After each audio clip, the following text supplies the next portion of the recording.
Hello everyone. तो इस वाली वीडियो में हम लोग सिंपल इक्वेशन के कुछ क्वेश्चन करेंगे। पिछली वाली वीडियो में हमने सिंपल इक्वेशन का बेसिक समझा था और इस वाली कुछ वीडियो में हम कोशिश करेंगे कुछ ऐसे क्वेश्चन करने की जिससे आपकी कॉन्सेप्ट क्लैरिटी और बढ़ेगी कि सिंपल इक्वेशन को कैसे यूज़ करते हैं।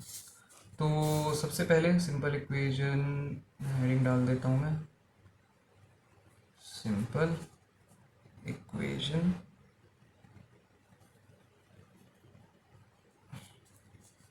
एक्सरसाइज 1। तो सबसे पहला जो क्वेश्चन होगा वो बेस मैं सोच रहा हूँ आपको जो सॉल्यूशंस मैंने पढ़ाए थे कि किस किस तरीके के सॉल्यूशन पॉसिबल है सिंपल इक्वेशन में, no solution, infinite solution, unique solution, उस पे बेस्ड पहला क्वेश्चन होगा। तो क्वेश्चन है if 7x plus P Y is equal to 23 and qx plus 9y is equal to 44, then find the number of pairs of p comma q for which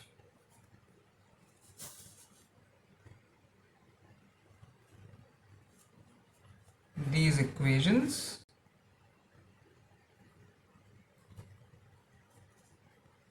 will not have any solution, will not have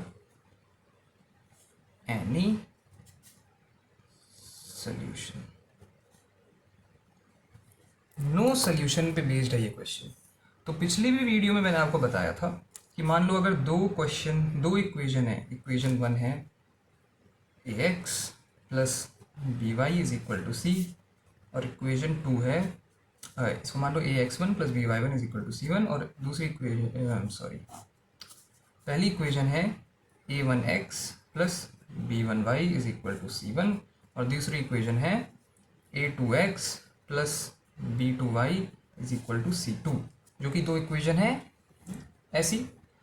और अगर no solution है, equation का कोई solution नहीं है, तो उसके लिए कंडीशन होती है, कंडीशन फॉर नो सॉल्यूशन। और वो कंडीशन क्या होती है? कंडीशन होती है कि a1 upon a2 is equal to b1 upon b2 but it is not equal to c1 upon c2। a1 upon a2 equal to b1 upon b2 but not equal to c1 upon c2। वही condition हम यहाँ लगाएंगे। यहाँ पे हमारी E1 है 7x plus P Y is equal to 23, E2 है qx plus 9y is equal to 44। तो E1 अपॉन E2 कितना हो गया?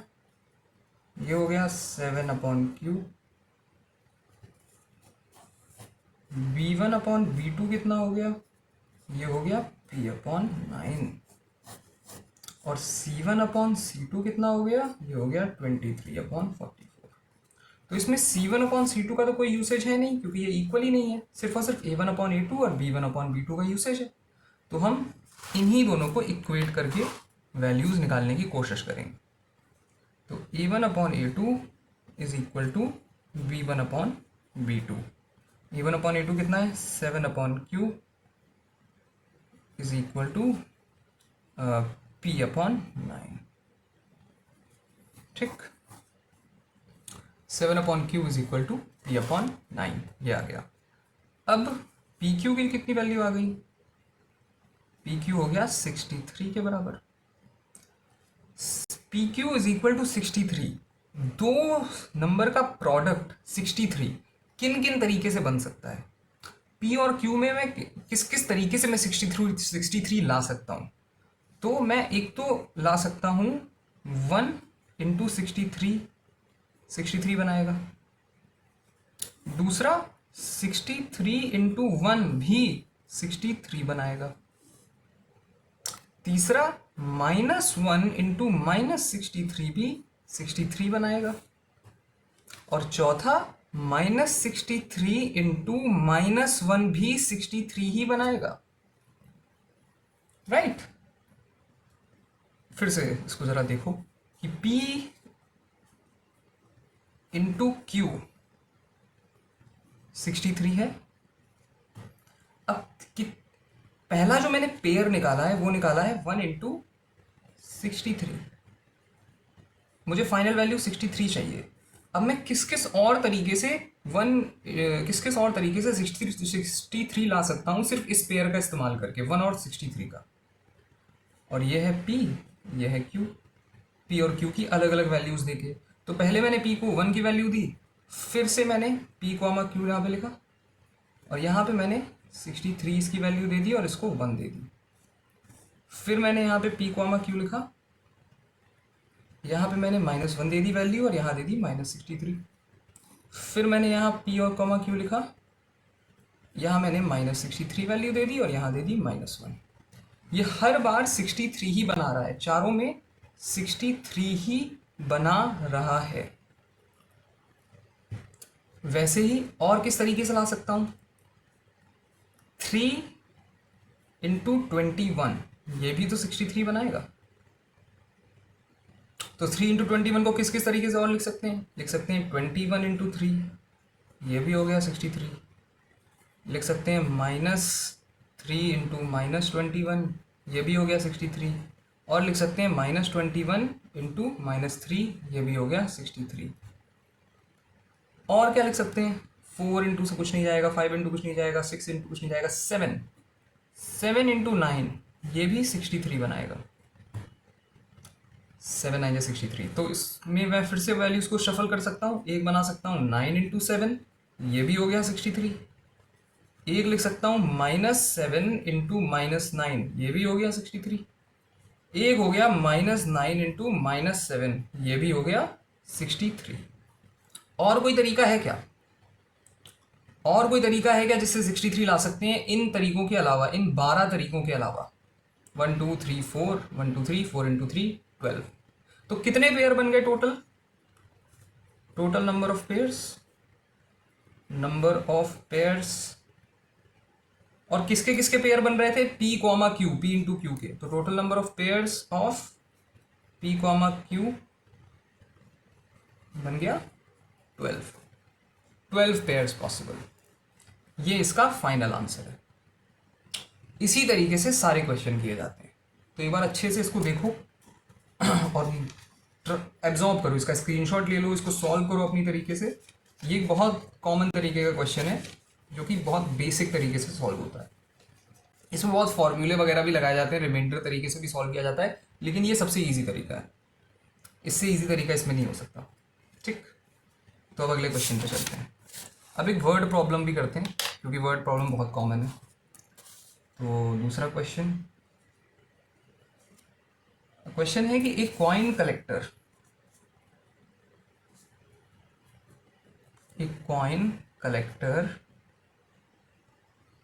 is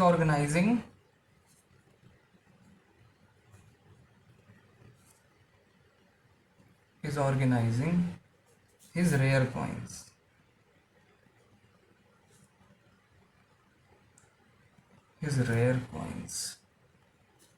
If he arranges them into stacks of 7,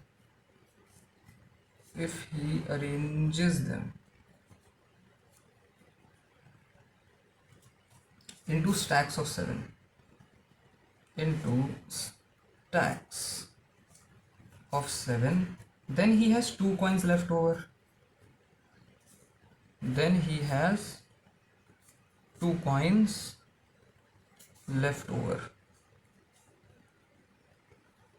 But if he arranges them into stacks of 10,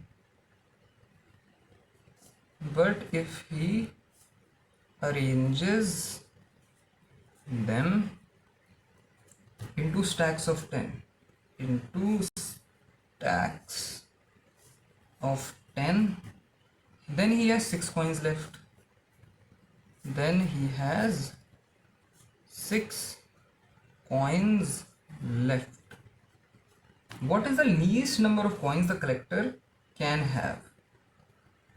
What is the least number of coins the collector can have। Least number of coins क्या हो सकते हैं जो कि collector के पास possible है, होना possible है। तो इसको कैसे सॉल्व करेंगे?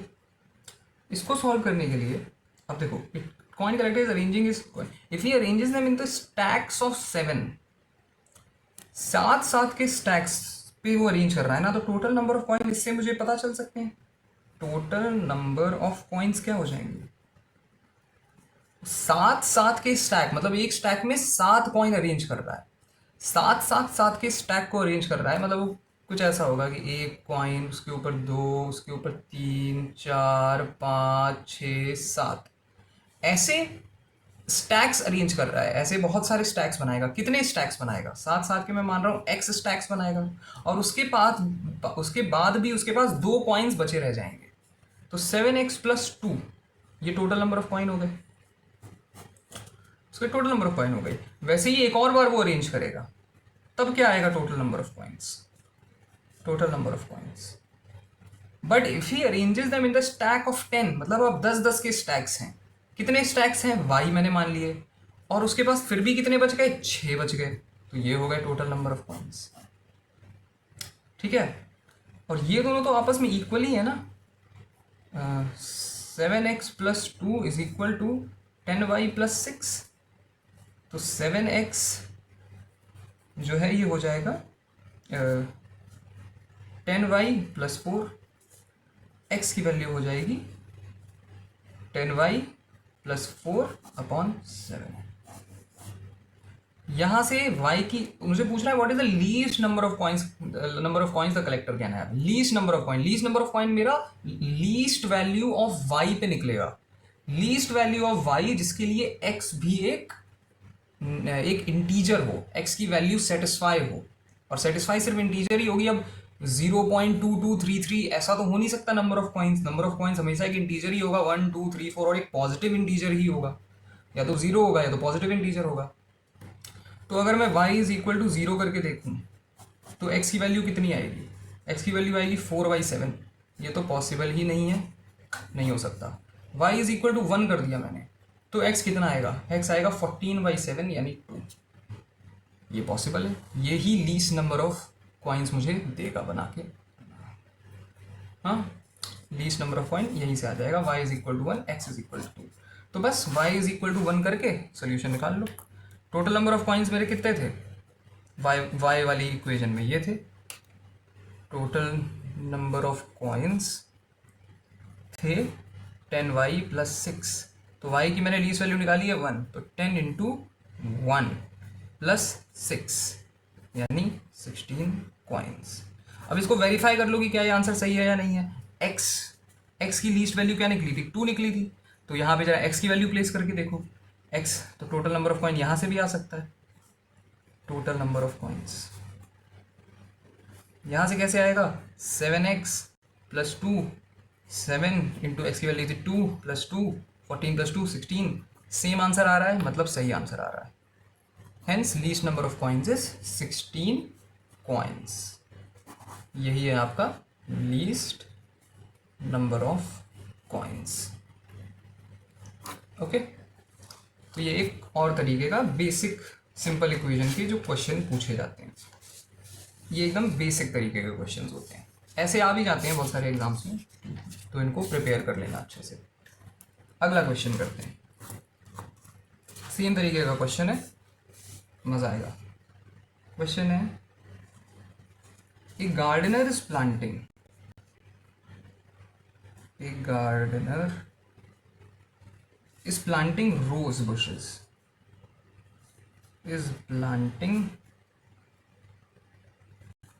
rose bushes। When she tries to plant them, when she tries to plant them in rows, plant them in rows of 12, she finds she has 7 bushes left. She finds she has 7 bushes left without a spot. Without a spot. If she instead plants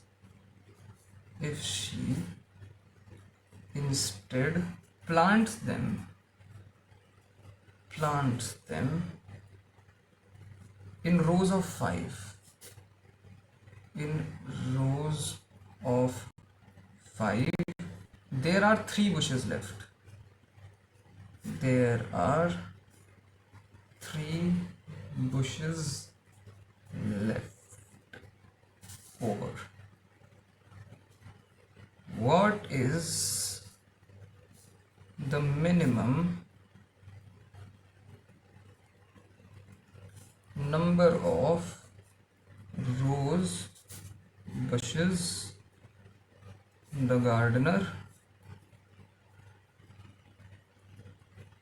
has? Minimum number of rose bushes the gardener has. तो फिर से मुझे सबसे पहले find out करना है total number of rose bushes, और ये वाली इक्वेशन में देख रहा हूँ when she tries to plant them in rows of 12 she still has 7 bushes left. मैं इस इक्वेशन से minimum number of rose bushes निकालने की कोशिश कर सकता हूँ। तो क्या होगा, what is the minimum, minimum number निकालना है ना, तो मिनिमम नंबर कैसे आएगा, minimum number of rose bushes when she tries to plant them in rows of 12 की रोज हैं, कितनी रोज होंगी, x प्लस कितने बच गए, she still has 7 bushes left, तो 12x प्लस 7 मेरी इक्वेशन 1 हो गई। वैसे ही दूसरी इक्वेशन मैं कैसे निकालूंगा, minimum number of rose bushes if she instead plants them in rows of 5, if she instead plants them in rows of 5 की रोज, कितनी रोज उसने प्लांट करी होंगी, y, कितनी बच गए, 3 बच गए। ये हो गया, दोनों को इक्वेट कर दो, 12x plus 7 is equal to 5y plus 3, 5y is equal to 12x plus 4, y is equal to 12x plus 4/5। ये आपका minimum number of rose bushes निकालने। अब minimum number of rose bushes निकालनी है, minimum number of rose bushes आएंगी minimum value of x, जिसपे y भी एक इंटीजर वैल्यू हो। नंबर ऑफ बुशेस तो इंटीजर ही आएगा ना, तो x की वैल्यू 0 करने पे क्या आ रहा है, x की वैल्यू 0 करने पे आ रहा है 4/5, नॉट पॉसिबल। x की वैल्यू 1 करने पे क्या आ रहा है, x की वैल्यू 1 करने पे आ रहा है 16/5, नॉट पॉसिबल।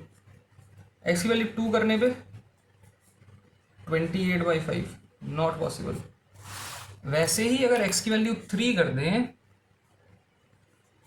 तो y आएगा 12 × 3 + 4/5, y आएगा 36 और 40/5, 8। तो x है 3, y है 8। Minimum number of rose bushes x से निकाल लो, कितना है, 12x plus 3, minimum number of rose bushes 12x plus 7, 12x plus 7, x की मिनिमम वैल्यू क्या पॉसिबल है, 12 × 3 + 7, 36 + 7 43 आपका मिनिमम आंसर है। अब मान लो अगर उसने पूछा होता मिनिमम की जगह लीस्ट नंबर ऑफ की जगह सेकंड लीस्ट, सेकंड मिनिमम। अभी हमसे पूछा है least number of rose bushes, अगर मान लो उसने पूछा होता second least number of rose bushes, तो कैसे निकालते, 43 आ गया। अब अगला आंसर क्या होगा, 43 से जो बड़ा होगा, 43 से एग्जैक्ट बड़ा, 43 के बाद वाला आंसर कौन सा होगा, 43 से एग्जैक्ट बड़ा जो आंसर जो इस इक्वेशन को सेटिस्फाई करेगा, second least number of rose bushes जो होगा वो होगा, इस वाली इक्वेशन को देखो जरा, 12x plus 7 is equal to 5y plus 3 है ना। यहां पे x का जो कोएफिशिएंट है और y का जो कोएफिशिएंट है 60,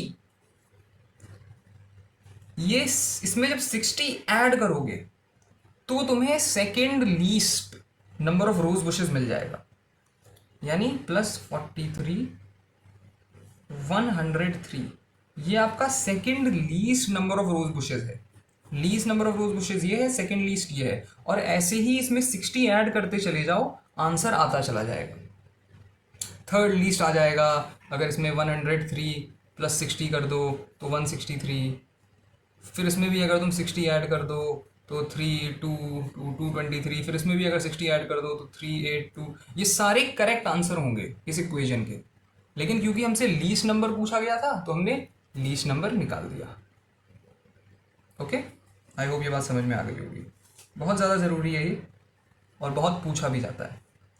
वैसे ही अगर मुझे पता करना है कि अब x की अगली कौन सी वैल्यू पॉसिबल है, x की तो अभी वैल्यू 3 आ रही थी और y की वैल्यू 8 आ रही थी। अब मुझे अगर पता करना है कि अगली x की वैल्यू कौन सी होगी जो कि आंसर को सेटिस्फाई करेगी, तो हमेशा याद रखना x जो है ना वो y का जो यहाँ पे कोएफिशिएंट है उससे बढ़ेगा, और y जो है वो x के कोएफिशिएंट से बढ़ेगा। समझे? यानी यहाँ पे 12x plus 5y is equal to 3 लिखा हुआ है।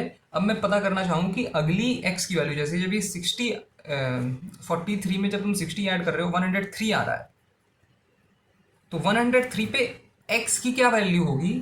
तो x की वैल्यू होगी y के कोएफिशिएंट से बढ़ेगी। y का कोएफिशिएंट है 5, तो x की अगली वैल्यू होगी 8। यहाँ पे y क्या होगा? y x के कोएफिशिएंट से बढ़ेगा। y की वैल्यू है 8, तो अगली y की वैल्यू कितनी होगी? ये होगी y का कोएफिशिएंट 12, तो इसमें 12 ऐड कर दो 20। और ये जरा ट्राई करके देखो, 12 इंटू 8 प्लस 7 कितना होता है? 96 प्लस 7 103। देखा, 103 आ गया, जो कि मैंने यहाँ कहा था। तो हमेशा याद रखना टोटल नंबर ऑफ बुशेस, जो फाइनल आंसर है, जो फाइनल आंसर आता है एक्स और वाई की वैल्यू को प्लेस करके, वो बढ़ता है, वो एक एपी बनाता है जिसका कॉमन डिफरेंस होता है एक्स और वाई का कोएफिशिएंट का एलसीएम।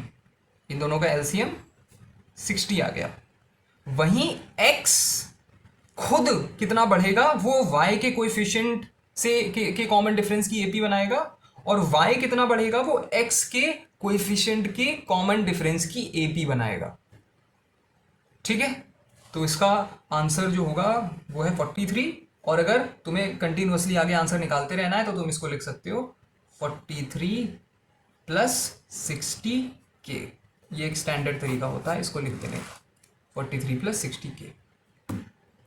आई होप ये भी तुम्हें समझ में आ गया होगा। ये भी इम्पॉर्टेंट है, इसमें जो हम लोगों ने डिस्कस किया एक्स के कोएफिशिएंट और एलसीएम वाला, वो भी इम्पॉर्टेंट है कि ये पता होना चाहिए तुम्हें कि सिंपल इक्वेशन में अरिथमेटिक प्रोग्रेशन किस तरीके से होता है। जो सिंपल इक्वेशन का फाइनल आंसर आता है, एक्स और वाई का जो फाइनल एक्स और वाई की जो वैल्यूज़ होती हैं वो किस तरीके से एपी में मूव करती हैं, ये पता होना चाहिए। ओके, चलो अब अगला क्वेश्चन डिस्कस करते हैं। थोड़ा मुश्किल, इससे कंपैरेटिवली मुश्किल क्वेश्चन लेते हैं। तो क्वेश्चन है, Lokesh has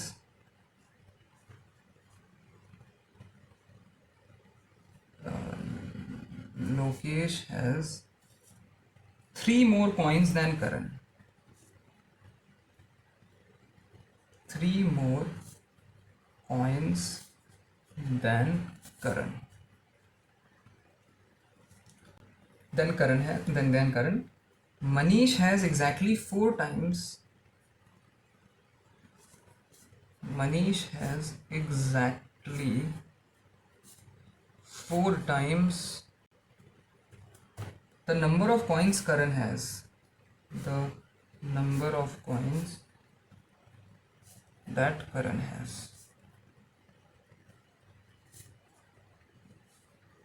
Plus 1. The total number of coins the total number of coins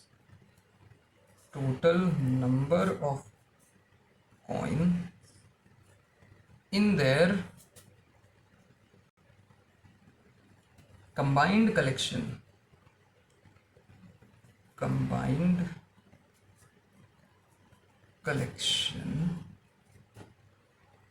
is 3 more than 7 times, is 3 more than 7 times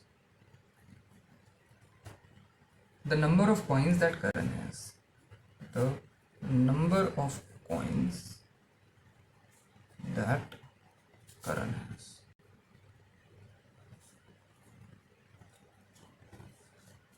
What is the total number of coins they possess? What is the total number of coins they possess? Okay, तो इसमें 3 equations बनेंगी अलग से, try करते हैं, बहुत easy है वैसे तो. Lokesh has 3 more coins than Karan. Manish has exactly 4 times the number of coins that Karan has. तो सबका बेस करण पे बन रहा है, तो मैं मान ले रहा हूँ कि करण के पास कितने कॉइन्स है. मैं मान ले रहा हूँ करण के पास हैं x कॉइन्स. ठीक है. Manish has exactly 4 times the number of, Lokesh has 3 more coins than Karan ना, तो लोकेश के पास कितने हो गए? x plus 3 coins. ठीक, ये भी याद रखो. मनीष के पास कितने हो गए? Exactly 4 times the number of coins that Karan has. 4 times the number of coins that Karan has plus 1. एक और इसमें ऐड कर दो. इतने कॉइन मनीष के पास हैं. The total number of coins in their combined collection. तो टोटल कॉइन्स कितने हो गए? x plus 3 plus 4x plus 1 is equal to the total number of coins in their combined collection is 3 more than 7 times the number of coins that Karan has. तो 7 times the number of coins that Karan has, और इसमें is the total number of coins in their combined collection में जितने coins हैं वो 3 ज्यादा हैं. किससे?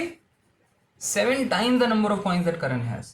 तो करण के पास जितने coins हैं उसमें अगर मैं 3 ऐड कर दूं तो total number of coins आ जाएंगे. क्यों? क्योंकि करण के पास जितने coins हैं उसका 7 times total number of coin से 3 कम है. तो मैं अगर इसमें 3 ऐड कर दूं तो ये बराबर हो जाएगा. मिल गई इक्वेशन. सॉल्व करो. 6x plus 4 is equal to 7x plus 3. तो x is equal to 1. Right, x is equal to 1 आ गया. अब मुझे फाइंड क्या करना था? What is the total number of coins. ये था ना टोटल नंबर ऑफ कॉइन. इसकी वैल्यू निकाल लो. 1 plus 1 plus 3 plus 4 into 1 plus 1. 3 plus 3 6 10 coins. ये हो गया टोटल नंबर ऑफ कॉइन. आप सबके इंडिविजुअल कॉइन्स भी वैसे निकाल सकते हो. अब करण के पास कितने कॉइन है? करण के पास 1 कॉइन है. लोकेश के पास कितने कॉइन है? लोकेश के पास 4 कॉइन्स है. और मनीष के पास 5 कॉइन्स है. सो सिंपल तरीके से इस क्वेश्चन को खत्म कर दिया. राइट. वैसे एक और क्वेश्चन करते हैं.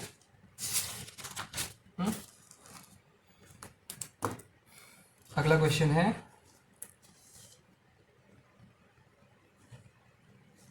Brian works 5 more hours than Adam.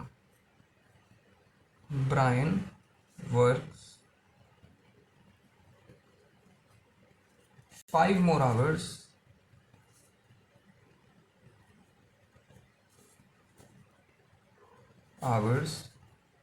than Adam. Calvin works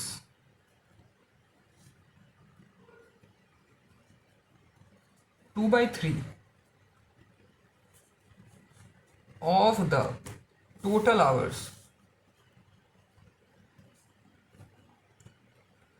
that Brian works.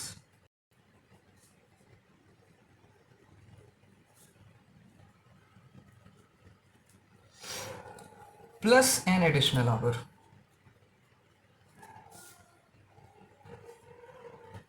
additional hour. The total number of hours worked. The total number of hours worked by all three technicians, by all three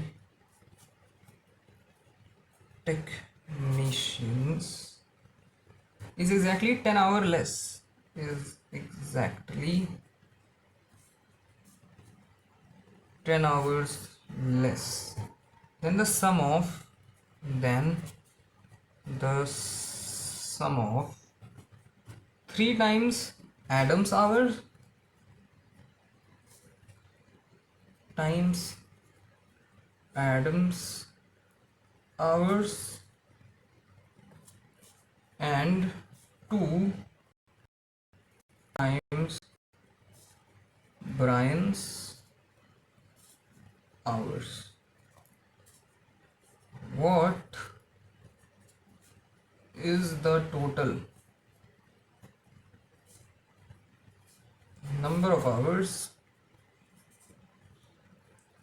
worked on the project?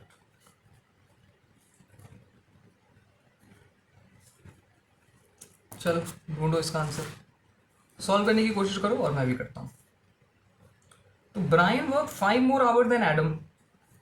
या तो है कि Adam को x ले लो, लेकिन फिर इसमें लिखा हुआ है Calvin works 2/3 of the total number of hours that Brian works. सबका जो हमें नंबर ऑफ आवर्स है वो ब्रायन के पर्सपेक्टिव में दिया हुआ है. तो अगर मैं ब्रायन के नंबर ऑफ आवर्स को एक्स आवर्स ले लूँ, मान लूँ कि ब्रायन ने एक्स आवर्स काम किया और Brian works 5 more hours than Adam, तो एडम ने कितने आवर्स काम किया होगा? ब्रायन जो है वो एडम से 5 ज़्यादा घंटे काम कर रहा है. तो अगर ब्रायन एक्स घंटे काम कर रहा है तो एडम जो है वो एक्स माइनस 5 आवर्स काम कर रहा होगा. तो ये एडम के नंबर ऑफ आवर्स आ गए, ब्रायन के नंबर ऑफ आवर्स एक्स आ गए, एडम के number of hour X minus 5 आ गए. अब है कि Calvin works 2/3 of the total hours that Brian works. Calvin जो है वो 2/3 आवर काम कर रहा है of the total hours that Brian works. Brian करता है X plus an additional hour, इसमें 1 और ऐड कर दो, कैल्विन इतने आवर्स काम करता है. अब दिया हुआ है कि the total number of hours work by all 3 technicians. तो पहले मैं टोटल नंबर निकाल लेता हूँ जो कि आएगा x plus x minus 5 plus 2x/3 plus 1. The total number of hours worked by all 3 technicians is exactly 10 hours less than the sum of 3 times Adam's hours. तो 3 टाइम एडम के hour यानी 3 into X minus 5 and 2 times Brian hour plus 2x, और इसमें 10 घंटे कम कर दो, is exactly the total number of, क्या लिखा हुआ है, the total number of hours worked by all 3 technicians is exactly 10 hours less. इस सब में अगर आप 10 आवर्स कम कर दोगे -10, तो आपको टोटल नंबर ऑफ आवर मिल जाएगा. तो ये इक्वेशन बन गई, इसको वापस इक्वेट कर दो. क्या बनेगा ये हो गया x plus X 2x plus 2x/3 plus 6 is equal to 3x minus 15 plus 2x minus 10. यहाँ हो जाएगा 6x plus 2x plus 18/3 is equal to 5x minus 25. 8x plus 18 is equal to 15x minus 75. ये हो जाएगा -7x और ये -7x और एक सेकेंड -25 ही होगा ना. 6x plus 12 6x plus x minus 5 था. अच्छा ये ये -4 होगा, ये -4 होगा, ये -4 होगा तो 4x होगा। क्या कर दिया ये मैंने यहाँ पे, इसको मैं रुको एक से फिर से सॉल्व करता हूँ इसको, ये थोड़ी गड़बड़ कर दी मैंने। x प्लस 2x+2x/3, ठीक है। यहाँ से 2x+2x, यहाँ से मैं वापस से सॉल्व कर रहा हूँ।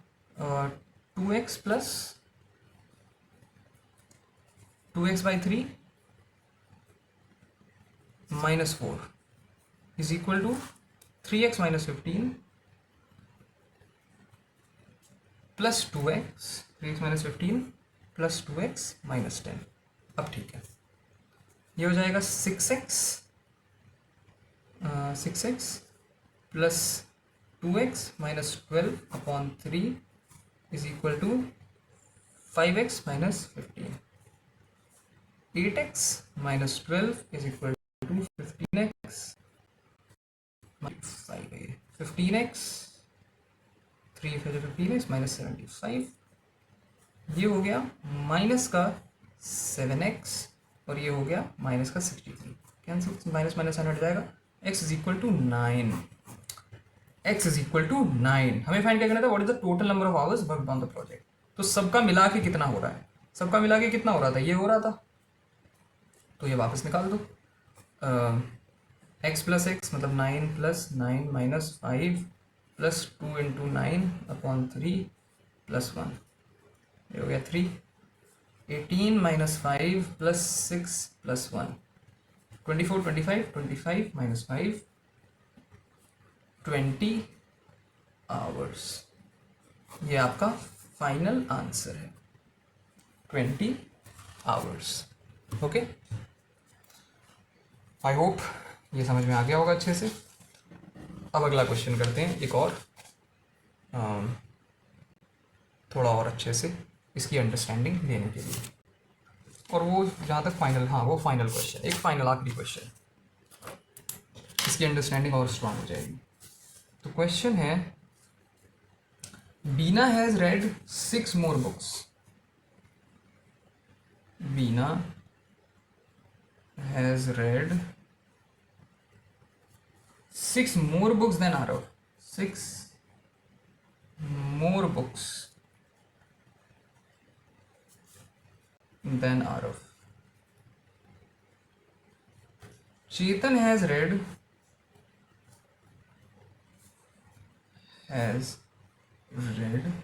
2 fewer than 3 times the number of books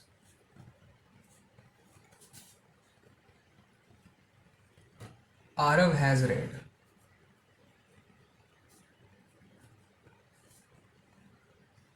Arav has read. The total number of books, the total number of books read by all three combined, read by all three combined is exactly one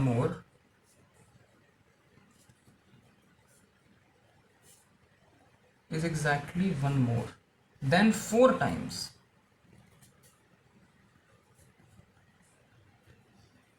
the number of books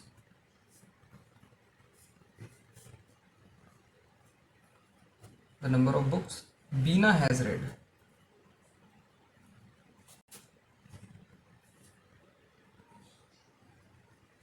What is the total number of books? What is the total number of books read by the 3 friends this month? बताओ इसका solution. Beena has read 6 more books than Arav. ठीक है, Chetan has read 2 fewer books than 3 times the number of book Aarav has read. तो सबका आरव के perspective में दिया हुआ है। मैं मान ले रहा हूँ कि आरव ने इस महीने एक्स बुक्स पढ़ी, तो बीना ने कितनी पढ़ी होंगी? 6 more books, x plus 6 books. Bina ने एक्स प्लस 6 बुक्स पढ़ी, 6 more books than Aarav. Chetan has read 2 fewer than 3 times the number of books Aarav has read. Chetan ने कितनी पढ़ी? पहले तो 3 times the number of books Aarav has read, 3 times the number of books Aarav has read मतलब 3x, और चेतन has read 2 fewer, इसमें 2 कम कर दो, इतनी बुक्स चेतन ने पढ़ी हैं। ठीक है, बस अब इनको ऐड कर दो। तो total number of books read by all 3, तो मैं पहले तीनों को ऐड कर देता हूँ। तीनों को ऐड करने पे क्या आ रहा है? x plus 6 plus 3x minus 2। The total number of books read by all 3 combined is exactly, ये किसके बराबर है? Is exactly 1 more than 4 times the number of, is exactly 1 more than 4 times the number of books Beena has read. 4 times the number of books Beena has read. The total number of, इसमें exactly 1 जब बढ़ा दोगे तो आपका total number of books आ जाएगा। बस अब इसको सॉल्व कर दो, इक्वेशन तो मिल ही गई। तो x प्लस ये हो गया 5x और ये हो गया plus 4 is equal to 4x plus 24 plus 1, x is equal to 21, x is equal to 21। मुझे फाइंड क्या करना था? What is the total number of books they have read by all 3। तो टोटल नंबर ऑफ बुक्स हो गया, ये हो जाएगा ना total number of books. So 21 plus 6 plus 3 into 21 minus 2, ये हो गया 42 plus 6 plus 63 minus 2, 5105 plus 4 109 books. यही है आपका फाइनल आंसर। ओके, सो ये सिंपल इक्वेशन के कुछ क्वेश्चंस थे, इंपॉर्टेंट क्वेश्चन थे जो हमने आज करे। इनको अच्छे से रिवाइज करना, इनको बार बार करना, ये आपका काफ़ी हेल्प करेंगे ये सारे के सारे। चाहो तो इसका स्क्रीनशॉट ले लो, चाहो तो इसको बार बार प्रैक्टिस करो, ज़्यादा अच्छा तो वही होगा। और अगली वीडियो में मिलते हैं जिसमें और ज़्यादा प्रैक्टिस करेंगे और तरीकों की, पूरा अलजबरा ख़त्म करेंगे। इस पूरी सीरीज़ में हम पूरा अलजबरा ख़त्म कर देंगे। Okay, so best of luck.